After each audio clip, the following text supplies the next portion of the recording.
요한복음 19장. 로마 총독 빌라도는 예수를 끌고 가서 채찍질을 하라고 명령했다. 로마 군인들은 가시나무로 왕관을 만들어 예수의 머리에 씌우고 자색 옷을 입힌 다음 유대인의 왕 만세하고 조롱하면서 손바닥으로 예수의 얼굴을 때렸다.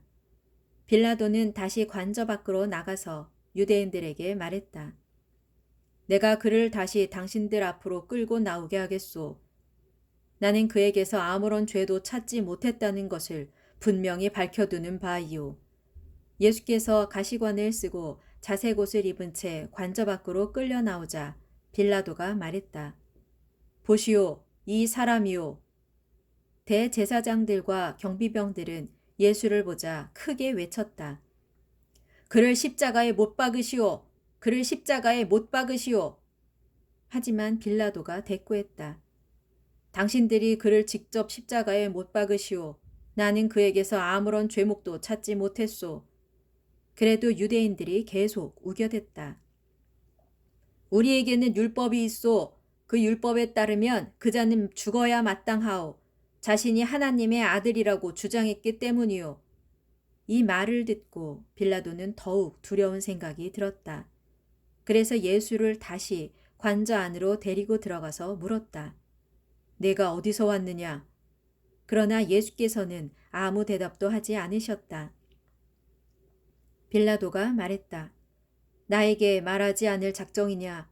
나에게는 너를 놓아줄 권한도 있고 십자가에 못 박을 권한도 있다는 것을 모르느냐? 그제야 예수께서 빌라도에게 말씀하셨다. 위로부터 당신에게 권한이 주어지지 않았다면 당신에게는 나에 대한 어떠한 권한도 없었을 것이오. 그러니 나를 당신에게 넘겨준 자의 죄가 더욱 크오. 이 말을 듣고 그때부터 빌라도는 예수를 놓아주려고 애썼다. 하지만 유대인들은 계속 목소리를 높였다. 만일 총독께서 이 자를 놓아주신다면 각하는 로마 황제의 충신이라고 할 수 없습니다. 누구든지 자기를 왕이라고 주장하는 자는 로마 황제를 반역하는 자입니다. 이 말을 듣고 빌라도는 다시 예수를 관저 밖으로 데리고 나와 돌을 깔아놓은 광장의 재판석에 앉혔다. 때는 6월절 전날 오전 6시쯤이었다. 총독 빌라도가 유대인들에게 말했다. 자, 여기 당신들의 왕이 있소. 유대인들이 소리쳤다. 그를 죽이시오. 그를 죽이시오. 그를 십자가에 못 박으시오. 빌라도가 되물었다. 당신들의 왕을 왜 나더러 십자가에 못 박으란 말이오? 대제사장이 대답했다. 우리에게는 로마 황제 말고는 다른 왕이 없습니다. 마침내 빌라도는 예수를 십자가에 못 박으라고 그들에게 넘겨주었다. 그러자 로마 군인들이 예수를 끌고 나갔다. 예수께서는 자신의 십자가를 지고 해골이라 불리는 처형 장소로 갔다. 해골은 히브리 말로 골고다였다. 로마 군인들은 거기에서 예수를 십자가에 못 박았다.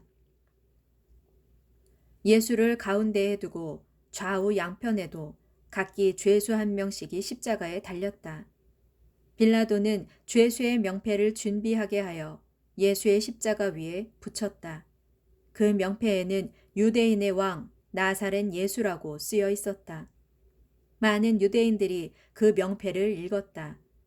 예수께서 십자가에 못 박히신 곳은 예루살렘 도성에서 가까운 데다 명패가 히브리어와 라틴어와 헬라어로 쓰였기 때문이다. 그 명패를 읽고 대제사장들이 빌라도에게 항의했다.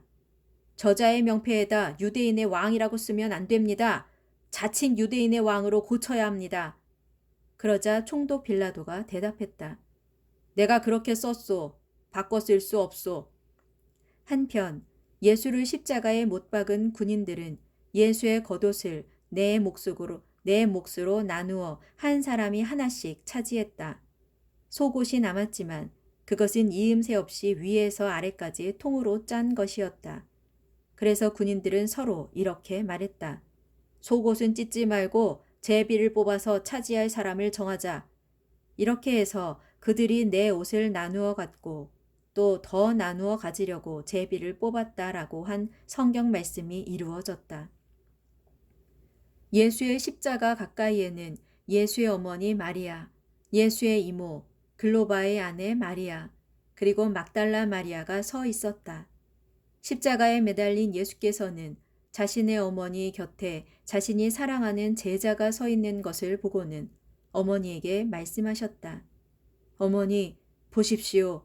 이 사람이 어머니의 아들입니다. 그리고 또 그 사랑하는 제자에게는 보라, 이 분이 내 어머니시다 하고 말씀하셨다. 그때부터 그 제자는 예수의 어머니를 자기 집에 모셨다. 그 후 예수께서는 이제 모든 것이 다 이루어진 것을 아시고는 성경 말씀을 다 이루시려고 내가 목마르다 하고 말씀하셨다. 그 말을 듣고 사람들은 항아리에 담긴 신 포도주를 우슬초 가지에 꿰n 해면에 적셔 예수의 입에 갖다 대었다. 예수께서 그것으로 목을 축인 뒤 이제 다 이루었다 하고 말씀하셨다. 그런 뒤 머리를 떨구시고 마침내 숨을 거두셨다. 그날은 유월절의 예비일이었고 다음 날은 특별히 큰 안식일이었다. 유대인들은 거룩한 안식일에 시체들이 십자가에 매달려 있는 것을 원하지 않았기 때문에 빌라도에게 가서 죄수들의 다리를 부러뜨려서 시체를 십자가에서 내려달라고 요구했다. 그래서 로마 군인들이 와서 예수와 함께 십자가에 달린 두 사람의 다리를 차례로 꺾었다. 그러나 예수께 이르자 이미 숨을 거두신 것을 보고는 예수의 다리를 꺾지 않았다. 대신에 군인들 가운데 하나가 창으로 예수의 옆구리를 푹 찔렀다. 그러자 예수의 옆구리에서 피와 물이 쏟아져 나왔다. 이것은 모든 것을 직접 목격한 사람의 증언이므로 그의 증언은 참되며 조금도 거짓이 없다. 그는 자신이 말한 내용을 다른 사람들도 믿게 하려고 이처럼 증언하는 것이다. 일이 이렇게 됨으로써 성경에 기록되어 있는 바대로 그의 뼈가 하나도 꺾이지 않을 것이다 라는 말씀과 또 그들은 자기들이 찌른 사람을 쳐다볼 것이다 라는 말씀이 이루어졌다. 그 후에 아리마대 사람 요셉이 예수의 시신을 모셔가게 해달라고 빌라도에게 요청했다. 그는 예수의 제자였으면서도 유대인들이 두려워 그 사실을 감추어 오던 사람이었다. 빌라도가 허락하자 그는 가서 예수의 시신을 십자가에서 내린 뒤 정성껏 모셔갔다. 또 전에 예수를 한밤중에 찾아간 일이 있었던 공회의원 니고데모도 모략과 침향을 섞어 만든 방부제를 100근가량 가져왔다.